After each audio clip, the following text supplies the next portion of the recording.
Hey everyone, Texas Lifestyle Magazine is here with Kalu James, the frontman from Kalu and the Electric Joint. Thanks for being here with us Thank you for today. having me. Thank you for having me. Glad to be here. And so I know that you're from Nigeria, right? So can you share a little bit about how your journey from Nigeria to Austin influenced your music? I mean, like you said, I'm Nigerian, so like the music of being surrounded with Fela, King Sunny Ade, Juju music, Afro beats, and also the radios I grew up with was picking up everything in Europe, everything in the United States as well. So it just worked its way into it. That's why you have the soul, you have the funk, you have the African because I am African or West African, and then that's all connected also with the American blues and pop sensibilities that are here. And so what does your unique blend of funk, rock, and Afro-Psych-Pop mean to you as an artist? Um, what it means to me as an artist is getting people to move. I will keep coming back to this. I am African. Rhythm is literally everything. When you take all the instruments away, is we have our hands to clap, we have our feet to tap on the floor, or on the earth, and then we have our mouths to speak. And when you connect all those three together, it moves in to all the genres you just mentioned about. There are obviously labels that people have to put on certain songs for marketability and all that.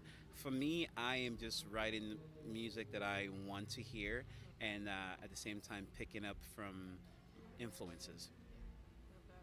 That's what it's about. And so how do your cultural roots play a role in your songwriting and sound as a whole? I come from a society that is really tough, and people, uh, if you lose hope, it's over. So there's a lot of gratitude that is tied into what I write about. There's a lot of the human condition that is tied into what I write about. And then a lot of the music, if you listen to African music, they're often really, really happy because it's an escape. It's and not just African music, all music essentially. It's an escape. It's a way to accompany you. It's a way to console you, and all through that, the with African music specifically, there's a lot of rhythm where you are dancing, and then the truth of of your conditions are in the lyrics. So I it wasn't a choice. It's just all I grew up with, and it's all I know, and it's found its way 100% fully into my music. Is to be able to have almost like a time release capsule. It's like you can get attracted to the rhythm and the movements and the melody, and then when you're driving in your car, then you maybe the lyrics hits you. Then it hits you when it matters the most, I think. Completely agree. So, what was the inspiration behind forming Kalu and the Electric Joint? Like, how did the name come about? So we were playing at the Continental Club under just the name Kalu James. And when I say Continental Club, I mean the gallery upstairs. So shout out to Continental Club. The gallery upstairs that holds maybe 50, 60 people. And we started on Mondays, and it was supposed to be a month, and it ended up being 3 years. And within those 3 years, we started playing downstairs on Thursdays, and now we don't play upstairs anymore. We play at a Continental Club. And after those 3 years, we decided to move the music somewhere else. And we just, JT is the guitar player and my partner in the band, and the songwriter. We both write the songs, and we wanted to present something. So we became Kalu James presents the Electric Joint, and that started happening over at Stay Gold, which is currently Coral Snake. It was a new venue that had just opened up then, and as things change and morph, it went from that to Kalu and the Electric Joint.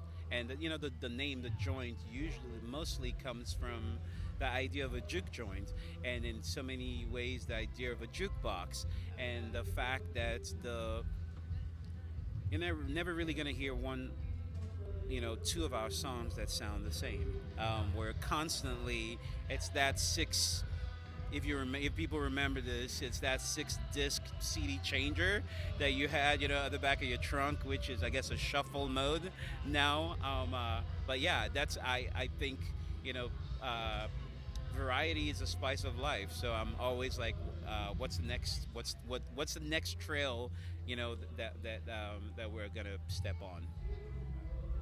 So, how do you prepare for a festival like ACL? Like, what do you enjoy most about performing live? What am I excited most about performing live?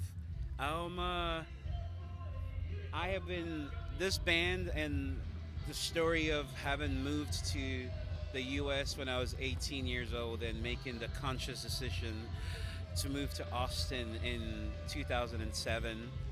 I have been waiting to meet everyone we're about to meet on Sunday.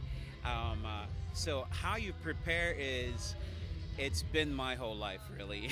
It's a lot of repetition, it's a lot of rehearsals. At the same time, it's also being where your feet is at.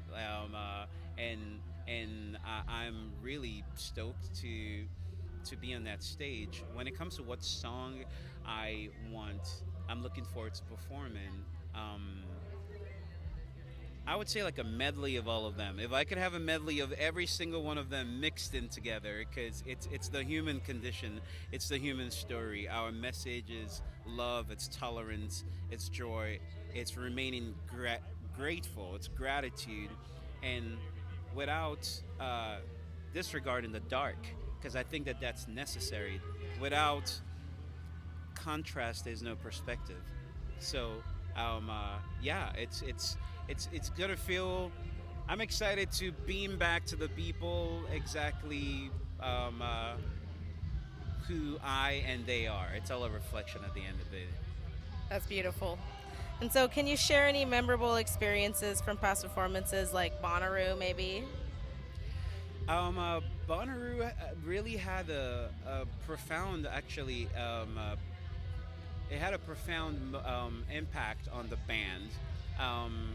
Because to be out at Bonnaroo and see the 808s and like the hits of the EDM music and all that happening, us as artists and as Sponge, there's so many ways, and we may or may not have been altered, but there's so many ways of sitting back and saying, "Oh wow, look how far this is being thrown."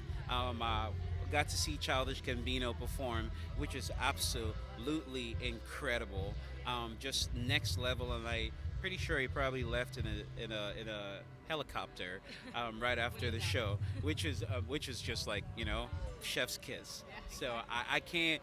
That really Bonnaroo had a huge, profound impact on the direction of this band. That's amazing to hear. So, what's next for you and Kalu and the Electric Joint after ACL? Are there any upcoming projects or tours we should know about? Yeah, we are constantly writing, so singles are going to be coming out next year. I'm going back to Nigeria. I'm going back home. I'm really looking forward to getting to spend some time back in the motherland and be there all through Christmas, New Year's, and back to the U.S. So yeah, look out for new music and shows and tours and life. At the end of the day, grateful for that. We're definitely looking forward to seeing you in the van. And so, one last question here: who are you looking forward to seeing today? Who am I looking forward to seeing today? Is Chris Stapleton playing today? Yes, and I'm trying to think of.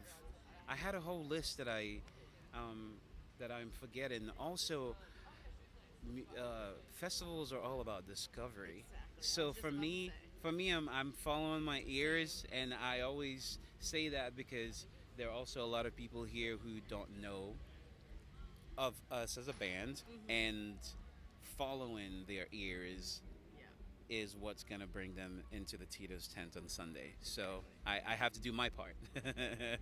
Completely agree. We'll be one of those ears for sure listening to you. So thank you for being here, Kalu James. We appreciate you. Texas Lifestyle Magazine. We love you. Thank you. Thank you, Raven.